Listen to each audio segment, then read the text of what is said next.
Good afternoon, everyone. Welcome to a very special ACFO. We normally do webinars. Now is a Q&A to actually answer your questions. Today, we're going to be talking about the recent collective agreement, tentative agreement reached by PSAC.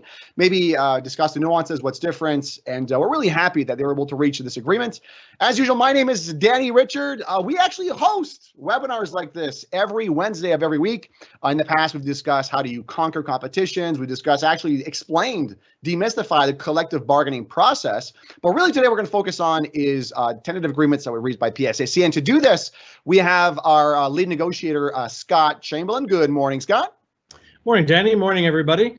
Looking forward to answering some of your questions on this tentative agreement and how it impacts your benefits. Thank you, Scott. You know, Scott's been with us for over 15 years. He's not only our lead negotiator, he's our director of labor relations, also our general counsel.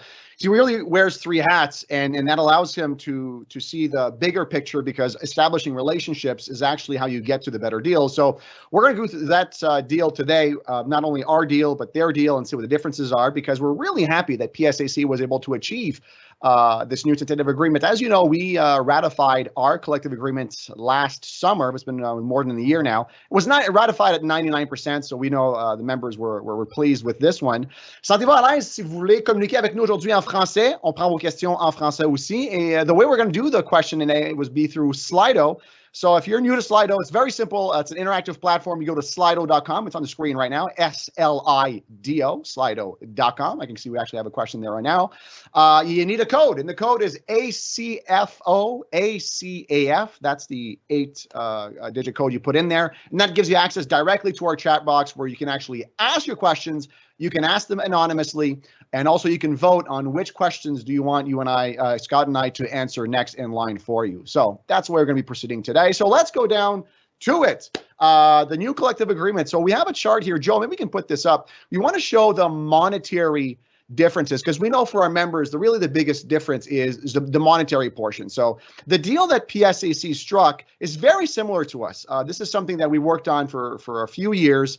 And when we received the deal back in May, we really thought this was a fair deal. And that's why we went to you guys. There was an election looming as well. And here's what we actually signed off. So just a reminder, ACFO, you see this on the screen right now. The deal we agreed to was for the FIs, the new CT fins, was 6.5% over 3 years. And then we also had a fourth year with a guaranteed 1.5%. We had 5 cashable vacation days and also a lump sum of $400 for the late implementation of the extension the employer required. For the CTEAVs, which is the former AV group, which is now part of ACFO, well, at that time, that was negotiated through PIPS, their former union, and they got a very similar deal. The only difference being the 6.25 over 4 years over 3 years instead of the 6.5 that the CT Fin members got. Now moving over to the PSAC group, the PA is the largest of their groups, and what they signed monetary wise was 6.35% over 3 years. And I want to talk about this one.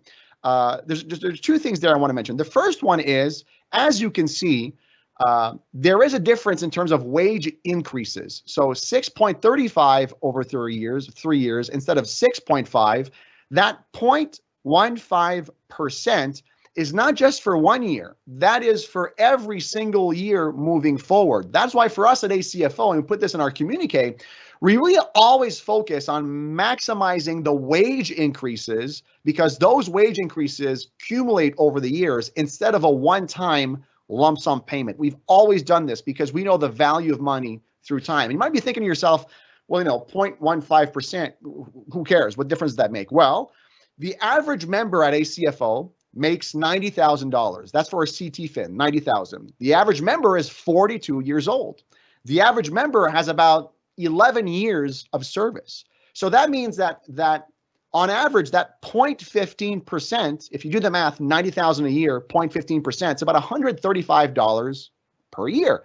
Well, if you have 20 years to go, you bring that all back into an actualized value, you're looking at close to $3,000 here. So it might look like peanuts, but when you add all up those incremental gains that we make at ACFO, that's why we always say we do better than pattern, because we maximize those wage increases.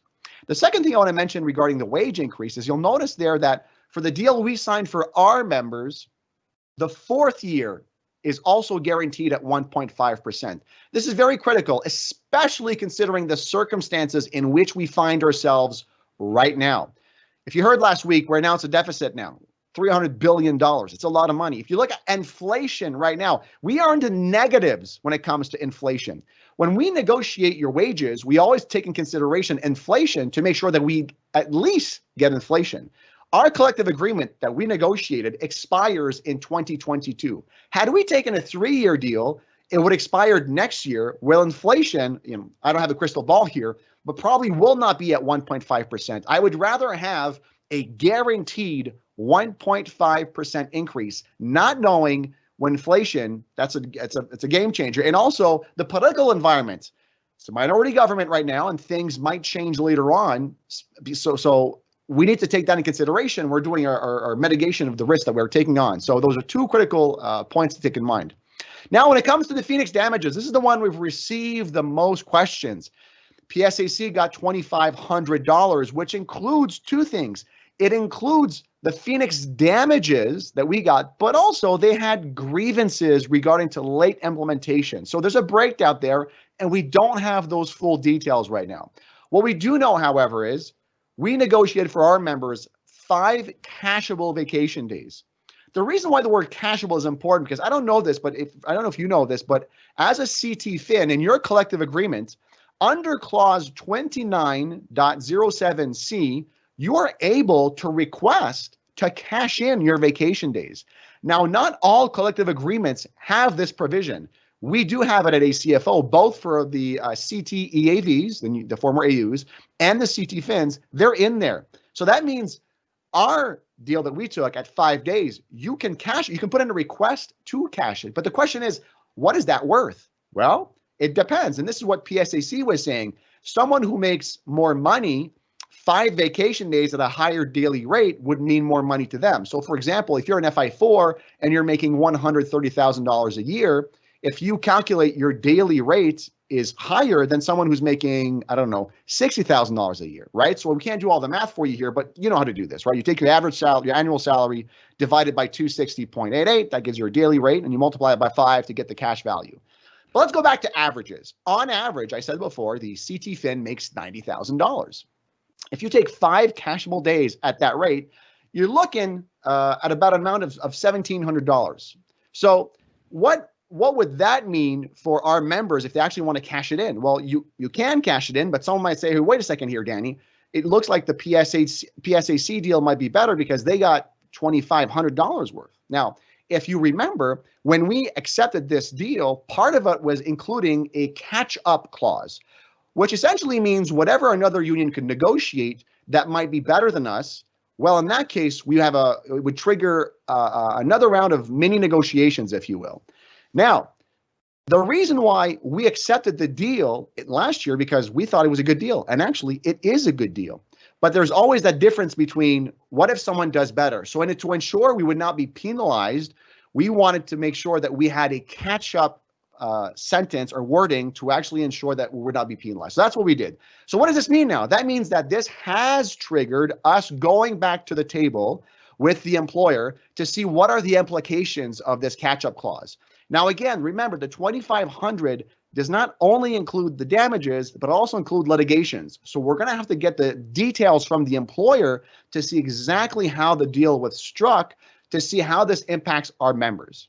And the last thing here, before I throw it over to Scott to see if he has any comments, is the lump sum payment. So normally a collective agreement is implemented in about 3 months, but the employer needed 6 months last time. So to get the extra 3 months, we told them, no problem, we're going to have to compensate us for that. So everyone received a one-time lump sum payment of $400, but PSAC received $500. So again, in this case, the catch-up clause will apply. So we're going to get there as well. So everyone's going to receive in that $100. All this to say that when you're looking at comparing an agreement to another, you have to look at the details, those very minute details, because I can tell you, even if we did not have a catch-up clause, that 0.15% in wage difference and the guaranteed 1.5% in the 4th year in itself would make it a better deal. But because we have a catch-up clause, now we can make it even better. Scott, before we turn over to the questions, do you have anything to add? Any comments you want to add to this one? Yeah, sure, Danny. Just a bit of augmented information. In terms of that 0.15, remember that that's also pensionable, so that will benefit members after retirement as well. And also the value of that actually increases as you increase up the grid or get promoted within the group, right? So that $3,000 could easily become $5,000, $6,000, and it gets compounded by the later increases. So it's always critical. We always try and get our money to be on the pay grid and pensionable. You know, lump sums come and go. They don't keep paying you year after year after year. So that's critically important. And just want to underline the $2,500 that's being communicated is split in two. And I'm on the Phoenix Oversight Committee for the bargaining agents. That's all the other bargaining agents who signed the original deal. And the value associated with Phoenix damages is $1,500. That is equivalent roughly to somebody making about $79,000 a year.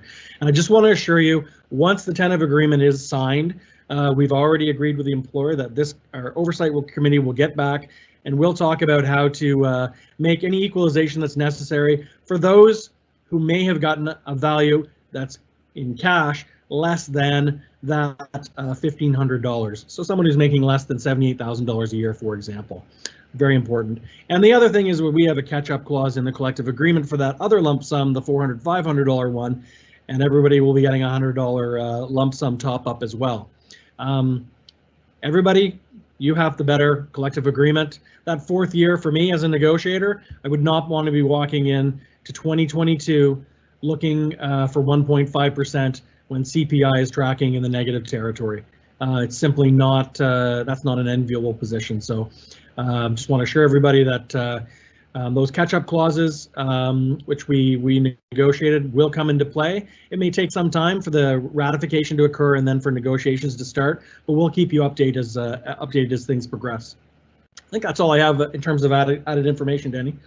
Thanks, Scott. And it's always difficult as well. And I know Scott knows this. When we represent different groups, right? So what is important to our members might be different to PSAC or any other union for that fact, right? That's why I'm so proud to represent financial professionals, because we are very niche, but also you understand the value of money through time. Those one-time lump sum payments mean different things to different people. And for example, when we negotiate a wage increase, we go for a percentage because for that reason, if you're making $100,000 versus someone who's making $60,000, well, $2,000 is not worth the same thing. So the wage increase is always a percentage of your salary. And as Scott mentioned, your salary will increase through the years. It's also pensionable. So I was talking about before where it's going to impact you for the next 20 years, I don't know, 15 years. I don't know how long you have before you retire. But even when you do retire, that's your pensionable income. So you want to make sure you maximize every single dollar, because if you're going to retire for another 20, 30 years, once you're retired, that percentage keeps on increasing because it's inflation is added on top of that one, right? So definitely accumulates over time. So that being said, let's go over to your questions, friends. Again, to ask a question, you go on slido.com. The ACFO-ACAF is the code. Donc, encore une fois, si vous avez des questions, slido.com, ACFO-ACAF. On va prendre vos questions. The first one we have up here is, why didn't ACFO take a cash settlement for Phoenix like PSAC did? It's a great question. As we're saying before, we gave you the option, right? So when you have your vacation days as an ACFO member, you can cash those. So you can take the cash value or you can use them as vacation days. Some people we know prefer to have the vacation days, others want to have the cash value. That's why we want to give our members that flexibility to go whichever way they want. It was also last year when we were negotiating it, we wanted to make sure it was something that was simple to understand for everyone. And at that time, there was discussions about various rates that could be applied. We say, you know what, let's make it simple, 5 days, cashable, whatever the person's rate is. Yeah, that's what I have to add on that one. Scott, anything else or another question you want to take maybe?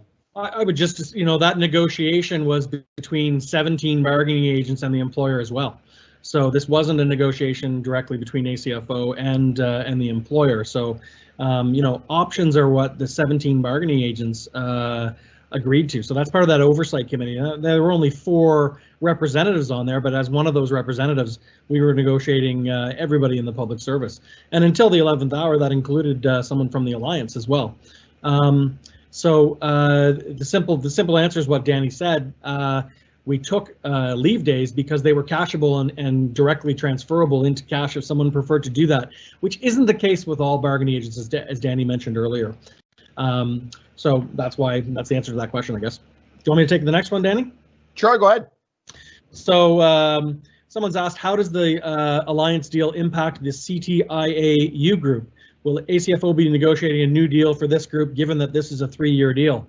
The answer is yes. So the CTIAU group, many of you may know, are the internal auditors that are currently in the PA group as ASs, and so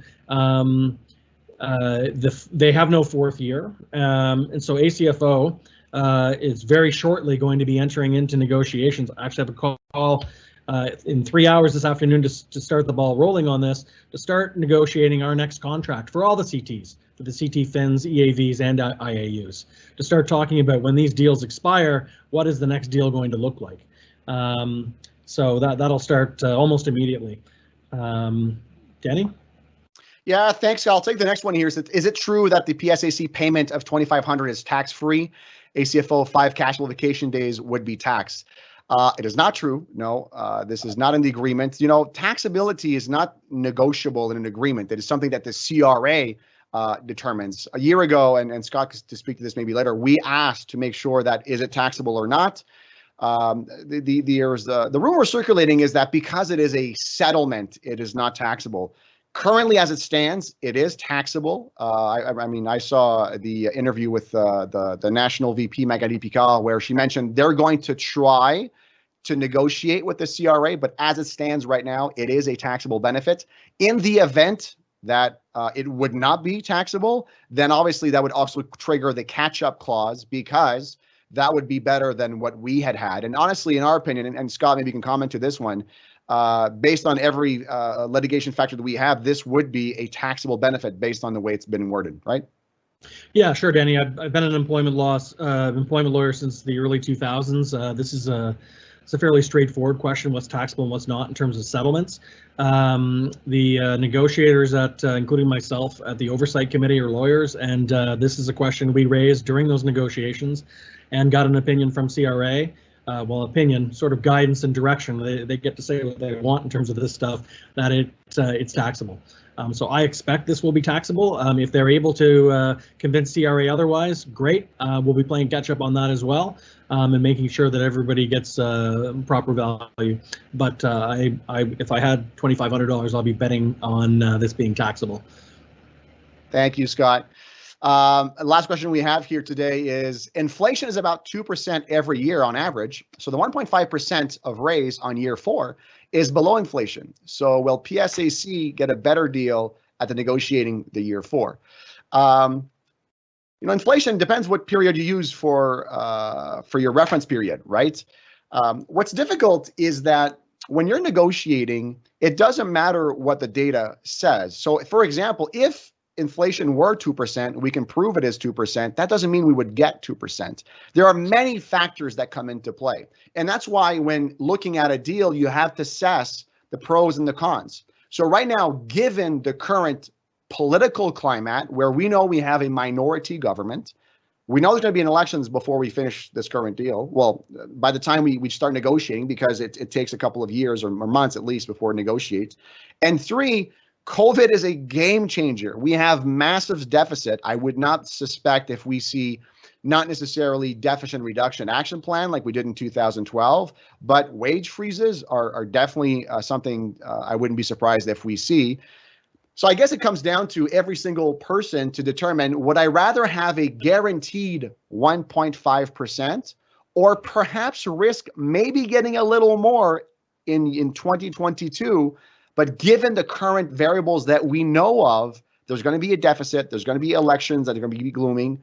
There's actually other variables that might come into play.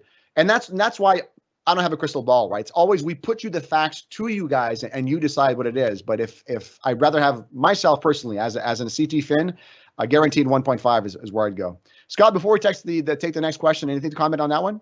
Yeah, sure, Danny. I mean, the way bargaining works is it's sort of an imperfect match to the to the annual increases on CPI, because we get back to the table every 3 or 4 years, right? And so we look at the financial settlement as a total over the total years, right? So if you look at our 4-year deal at 8%, it's meeting that 2% expectation that this member is speaking about.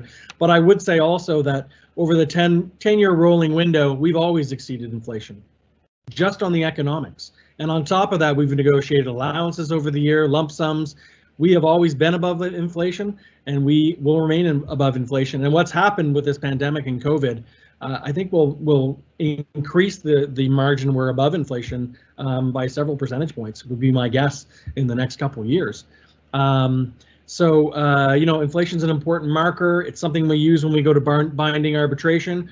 We've always managed to have increases above inflation, and we expect that this will be the case with the present deal.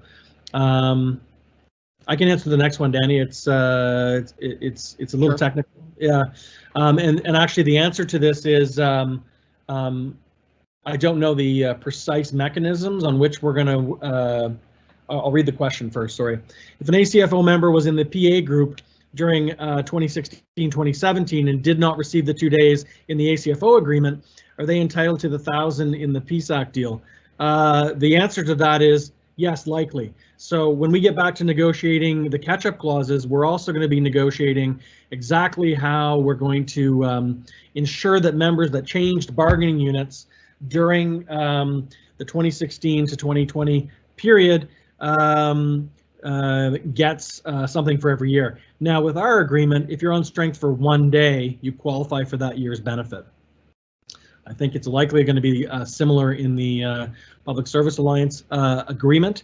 I can say that for certain someone won't be entitled to both in the same year. Jurisprudence dictates that there won't be a windfall like that. It'll be probably one that more service is spent in for that year.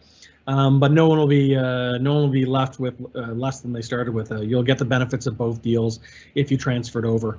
We'll just have to work out the details on how that works, and that'll be happening in the next couple of months. But once again, we need to just wait for ratification before we can actually sit down, get the language, because we haven't received the strict all the language yet to work out those details.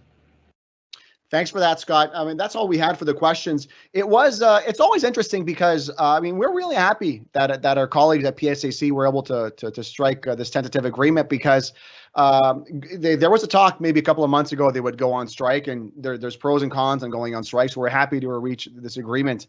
And what we do here is all the unions, we do want to work together to see how we can collectively improve all of our members, because we do believe in the work that they do. We want to make sure during those difficult times that they're being recognized for their efforts, and also doing so in a safe and secure manner. So moving forward now, as Scott mentioned, whenever a collective agreement is signed, we look at those little nitty-gritty details. And I cannot emphasize how important it is to really look through the details to understand when you're comparing apples to apples, because more often than not, you're not comparing apples to apples. When you're negotiating a deal, sometimes you have to sprinkle a little more here to get a little less there, because maybe the members are not wanting the same thing. So I would say that's why I'm happy we're having this dialogue right now, is because we want to put everything out there to ensure we're doing some comparison that shows you at the holistic approach, what are we comparing here? So whenever you're looking at a deal and you're not too sure, feel free to contact us, right? At ACFO, we put out a lot of content on our website, but I know sometimes we can't always watch that. So that's why we're happy to engage with you guys, to take your questions, to clarify certain things. And if ever you want to join the collective bargaining team or committee, feel free to do so. So we're going to open up the rounds of negotiation maybe next year-ish in 2021. So if you want to take part, you can actually see how it works. Get some firsthand experience. That's why I started ACFO maybe a decade ago. It was a fantastic experience. So we want to thank you all for joining us on this webinar. And again, on Wednesday, we have another one. We're going to be discussing the National Joint Council. Part of negotiations includes, well, not in our collective agreement, the healthcare and dental plan. And a lot of times people ask us, how come we don't renegotiate that more often. So that's part of the National Joint Council. So we'll be talking about that on Wednesday. And then later in the month, again, we're doing more Q&As on general topics. So until then, if you have any questions, please feel free to join us at ACFO. Send us an email, give us a call, and we'll see you then. All right. Take care, friends. Bye-bye. Bye now.